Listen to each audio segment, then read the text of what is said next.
On va commencer avec le droit et maître Brigitte Bogucki. Bonjour. Bonjour. Spécialiste en droit de la famille, des personnes et de leur patrimoine. On va parler avec vous des majeurs protégés. Et vous avez eu récemment affaire à un tel cas. Oui, en fait, ce qui m'a donné l'idée, c'est que j'ai reçu récemment un couple qui a un enfant avec un handicap mental qui va avoir 17 ans à peu près. Et ils s'inquiétaient à juste titre de savoir s'il fallait faire quelque chose à sa majorité. Mais en même temps, ils avaient très peur d'une tutelle qui l'empêcherait de s'autonomiser. Donc j'ai pu les rassurer en leur disant qu'il y avait des solutions, notamment l'habilitation familiale qui était adaptée pour eux. Et je me suis dit que c'était peut-être un bon sujet. Il est jeune, est-ce qu'il y avait vraiment besoin d'utiliser un tel arsenal juridique? Il vit encore chez ses parents, donc c'était vraiment utile ou pas? Le problème, c'est qu'à 18 ans, il est majeur complètement. Ouais. Donc ça veut dire qu'à 18 ans, il va pouvoir signer un contrat de travail, il va pouvoir acheter un vélo, un bateau, une voiture. Et donc il faut le protéger pour éviter que, même s'il est autonome, ça aille au-delà de ce qui serait raisonnable pour lui de faire. Les personnes mal intentionnées qui pourraient Les personnes mal intentionnées qui pourraient, je ne sais pas, moi, lui permettre d'utiliser son salaire du mois pour leur payer le week-end du siècle. Alors c'est quoi une mesure de protection? C'est quoi le principe? Alors, le principe est assez simple. Si on a quelqu'un qui est dans une situation d'incapacité mentale ou physique, parce qu'on peut penser à un accident grave ou au coma, on peut penser à quelqu'un qui est handicapé, on peut aussi penser à quelqu'un qui a une maladie dégénérative, qui va lui interdire à un moment donné de prendre ses décisions pour lui-même en toute connaissance de cause, la loi va trouver une solution pour le protéger. On a un arsenal relativement large qui permet de trouver la solution la plus adaptée pour essayer de maintenir la meilleure autonomie tout en protégeant la personne au maximum. Et du coup, à la fin, qui est-ce qui décide pour lui? Il y a un décideur absolu, c'est le juge des tutelles. Ouais. C'est lui qui va toujours choisir quelle est la solution la plus adaptée, celle qui va correspondre aux besoins de la personne concernée, en étant précisé que, bien entendu, il ne va pas faire ça tout seul comme un grand dans son coin.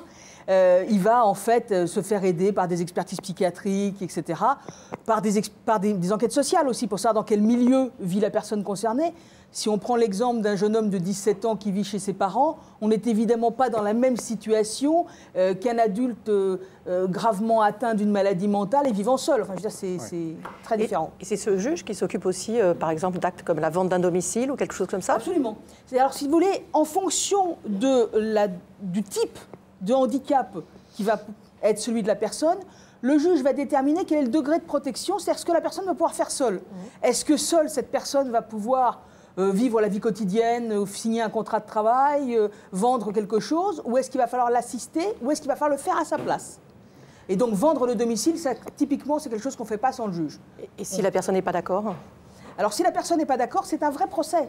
Donc la procédure qui consiste à nommer un mandataire, tuteur, curateur, peu importe le nom, c'est un vrai procès. Donc si elle n'est pas d'accord, elle prend un avocat, elle se défend à cette procédure. Pour expliquer, moi j'ai déjà eu des cas, notamment il y a quelques années, d'un homme très âgé et qui avait tout à fait sa tête. Sa famille, pour des raisons que vous comprendrez financièrement, avait très envie qu'il soit sous tutelle. Et lui, il n'avait pas du tout envie. Et avec l'aide de son médecin de famille, il n'y a eu aucun problème. On a empêché la mise sous protection de ce monsieur qui n'en avait pas besoin, clairement. Et si une décision est prise, on peut toujours faire appel? Absolument. L'appel, c'est le principe même de toutes les décisions en droit français, quasiment. C'est le double degré de juridiction. C'est une de nos bases. Alors du coup, ces mesures, elles s'appliquent à qui, en pratique? Alors ces mesures vont s'appliquer en pratique à toutes les personnes qui ont un déficit de capacité à prendre une décision ou à s'exprimer. Un déficit important. Donc on va avoir les gens qui sont atteints de la maladie d'Alzheimer au bout d'un certain temps, pas immédiatement, comme on l'a vu dans votre chronique tout à l'heure. On va avoir les gens, par exemple, qui ont un accident de voiture, qui se retrouvent dans le coma, incapables de donner une décision, parce que ces mesures, elles ne sont pas à vie. Ce n'est pas le saut définitif de l'horreur. C'est aider quelqu'un, soit maintenant, et puis petit à petit, au fur et à mesure des années, l'aide augmentera, soit aider quelqu'un ponctuellement, parce que pendant une période, cette personne est dans l'incapacité d'assurer sa propre protection. Et qui va demander cette mesure? Alors, un peu tout le monde, en quelque sorte. Parce que la personne, d'abord, on peut le faire soi-même. Alors ça, c'est très important. En vue de quelque chose voilà. qui s'altère. On sait qu'on a une maladie dégénérative. On sait qu'à un moment donné, on n'aura plus cette capacité.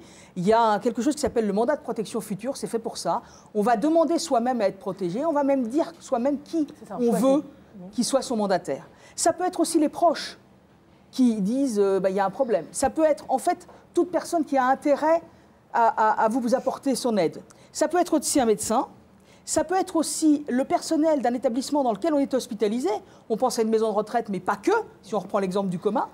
Et ça peut être le parquet. Mais dans tous les cas, c'est le juge des tutelles qui prendra la décision. Qui peut être le tuteur? Est-ce que notamment ça peut être le médecin traitant? Non. Alors peut être le tuteur. Principalement, on demande à être le tuteur le conjoint, le concubin, le pacsé, à condition qu'il soit... Alors d'abord des proches. Quand je dis conjoint, concubin, pacsé, attention, il ne faut pas qu'ils soient séparés. On n'est pas bête quand même, hein, on a compris. Après, il faut voir que globalement, ça se passe bien, les tutelles. Globalement, c'est quelque chose qui se passe dans des milieux familiaux et les choses se passent plutôt bien. Oui, mais par exemple, si c'est pour un enfant et que les deux parents ne sont pas d'accord, comment ça se passe? Alors, à ce moment-là, mais que ce soit pour un enfant, que ce soit pour un adulte, si vous avez deux personnes de la même famille ou des proches qui ne sont pas d'accord et qui ont des vrais arguments, hein, pas « j'aime pas ma sœur », on ne s'est jamais entendu, mais des vrais arguments, le juge des tutelles soit va faire un choix, il va dire bah, « écoutez, vos arguments, moi je ne les trouve pas valides, donc je vais quand même nommer votre sœur parce qu'elle me paraît avoir les compétences, mais je vais le faire d'une certaine façon, de façon à pouvoir vérifier ce qu'elle fait », soit il va nommer un professionnel. C'est un tuteur professionnel qui va être payé pour ça. Alors l'inconvénient de l'histoire, c'est que c'est un professionnel complètement extérieur et que ça va prendre de l'argent sur la tutelle. Le problème, c'est quand on voit tout le boulot là, que vous collez sur le dos du juge des tutelles, il y en a assez pour faire tout ça? Non, c'est une catastrophe. Voilà, c'est une catastrophe absolue. Et encore, il ne s'occupe que des majeurs. La loi a transféré la tutelle des mineurs au juge d'affaires familiales il y a quelques années. Aujourd'hui, il ne s'occupe que des majeurs. Mais c'est bien pour ça, d'ailleurs, qu'il existe un système relativement nouveau depuis 2016 qui s'appelle l'habilitation familiale, qui permet d'avoir une protection dans le cadre intrafamilial sans avoir trop de travail pour le juge des tutelles une fois que ça a été nommé. Ça, c'est une solution alternative qui est plutôt pas mal. Et est-ce que vous auriez des conseils encore à donner? Oui, j'en ai un. C'est que les tutelles, c'est quelque chose d'assez complexe. Il existe la tutelle, la curatelle, le mandat de protection future, l'habilitation familiale. Enfin, c'est très touffu. Je pense que quand on est dans cette situation-là, que ce soit pour soi ou pour les autres, il faut aller voir un avocat, il faut lui présenter la situation et voir avec lui quelle est la situation qui paraîtrait la plus adaptée et en parler avec la personne concernée. On ne fait pas ça dans le dos de quelqu'un, ce n'est pas une bonne idée. Merci beaucoup d'être venu.